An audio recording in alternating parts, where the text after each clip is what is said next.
पहाटे रात्री नाकाबंदी लागलेली होती. 1 ते 2 या दरम्यान नाकाबंदी लागली होती.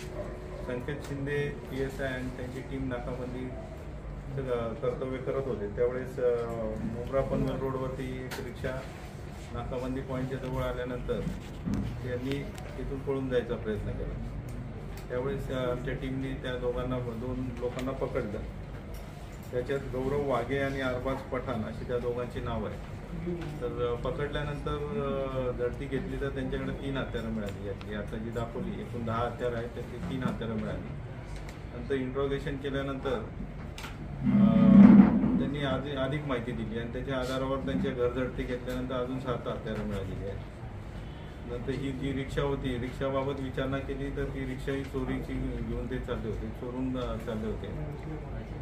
आणि पुढच्या इंट्रोगेशनमध्ये त्यांनी यापूर्वी ज्या 2 रिक्षा चोरल्या आहेत त्याची कबुली दिली. अशा एकूण 3 रिक्षा म्हणजे त्याच्यात रिकवर झाल्यात आणि 10 हत्यारं जप्त करण्यात आलेली आहे. आणि याच्यामध्ये या दोघांना अटक केलेलं आहे. कधी रिक्षा चोराला एवढी मोठी मोठी हत्यारं कशाला? हां, हे काय करायचे, बोलटे म्हणजे हत्याराने भीती दाखवून जे बोलटे चोऱ्या म्हणतात ना, 100 रुपये दे, 200 रुपये दे, या पद्धतीचे हे करायचे.